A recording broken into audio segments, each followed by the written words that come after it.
With interest rates hitting 8%, home buyers are feeling the pressure. So how are savvy sellers increasing the number of prospective buyers in today's market?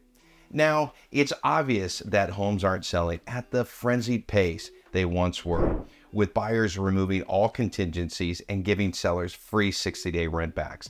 Today, we see more active negotiations. Clearly, with mortgage rates rising quickly to their highest level in over 2 decades, affordability has forced buyers to redefine their must-haves versus their like-to-haves, and ultimately whether a purchase is even feasible. Many are waiting until mortgage rates decline or home values implode. Well, there's no evidence of home values imploding. But what the FOMC recently said was all that savvy sellers needed to hear to make their move. So if you're ready to boost your real estate IQ, stay tuned because we've got all the details you need. Hi, I'm Christopher Marr with MMG Real Estate Advisors, and I've been selling Orange County real estate for over 30 years. Our videos are produced with the purpose of keeping you in the know. We believe peace of mind comes from making informed real estate decisions. Now let's get to it. A recent article from CNBC stated all FOMC members believe that rates will be stable or higher through 2023 before slowly coming down in 2024 and 2025 to settle at a comfortable 2.5% for the longer term.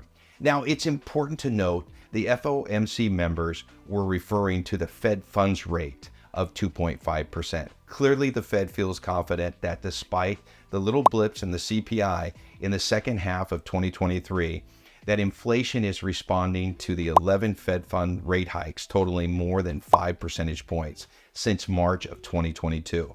The Fed's aggressive rate hikes have pushed mortgage rates to their current 23-year highs, and very quickly, which has impacted affordability. Thankfully, inventory has remained low because if inventory had spiked significantly beyond buyer demand with interest rates at 23-year highs, it would be, well, we'll cross that bridge when market indicators begin to support that line of thought. But for now, they do not. Affordability has changed significantly today, with mortgage rates reaching highs of 8%. Conversely to those in 2020 and 2021, where rates hovered around 3%. This is a comparison of the purchasing power based on similar principal and interest payments in 2020 versus 2023. For our 2020 example, we'll use a purchase price of $1 million with a 20% down payment, which would be a loan amount of $800,000 using a 3% mortgage rate. And that calculates to a principal and interest payment of $3,372.83. Now, our 2023 example uses a purchase price of $590,000 with a 20% down payment, which gives us a loan amount of $472,000 using a 7.75% mortgage rate. Now this calculates out to a principal and interest payment of $3,381.47. Buyers have lost $410,000 in purchasing power, with new buyers being hit by a double whammy because they don't have the benefit of selling a home that's participated in the record appreciation since 2020. It's important to provide this context to better understand how this financial tool is helping savvy sellers increase the number of prospective buyers. Builders nationwide have been utilizing this tool to divert buyers away from residential resales and into their new home developments. This financing tool is known as a temporary buydown and gains popularity when mortgage rates rise quickly, thereby impacting affordability. So, what are temporary buydowns, you might ask? Temporary buydowns help buyers adjust to mortgage payments when interest rates have risen significantly during a short period of time. The program provides payment relief in the first 2 to 3 years of the loan term. Sellers that understand and are open to this type of financing tool typically will increase the number of prospective buyers and thereby their options. Buydowns can bring deals together that otherwise may have never have happened. They're essentially a way to reduce the interest rate during the first few years of a mortgage when mortgage rates are high, with a plan to refinance when rates are lower, which can be incredibly advantageous in different scenarios. Today, we're talking about two popular types, a 3-2-1 and a 2-1 buydown. Let's start with the 3-2-1 buydown. For both explanations, we're going to use the following scenarios to find the principal and interest payment. For example, a prospective buyer is buying a $1 million home at a 7% interest rate with 20% down, giving them a loan balance of $800,000. In a 3-2-1 buydown, the interest rate on a mortgage is lowered for the first 3 years of the loan. This is done in a structured way. The interest rate is reduced by 3 percentage points in the first year, then 2% in the second year, and finally 1% in the third year.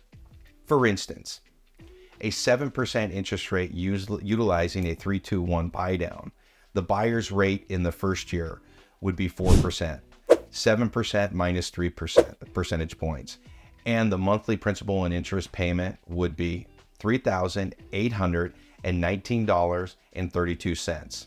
The second year at 5%, the monthly principal and interest payment would be $4,294.57.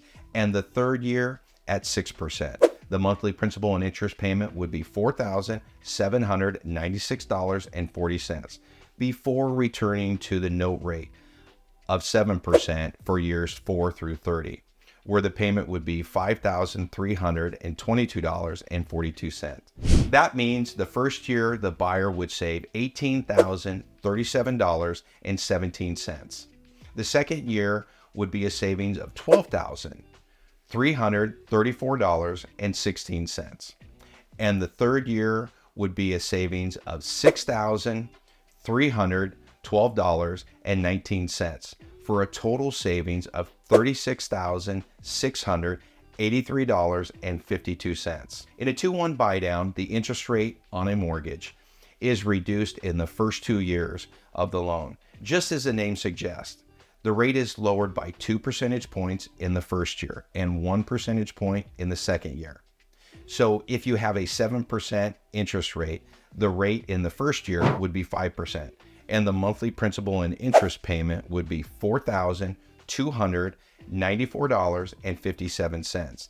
And in the second year, it would be 6%, and the monthly payment would be $4,796.40 before returning to the actual note rate of 7% for years 3 through 30, where the payment would be $5,322.42. That means in the first year, the buyer would save $12,334.16. The second year savings would be $6,312.19 for a total of $18,646.35.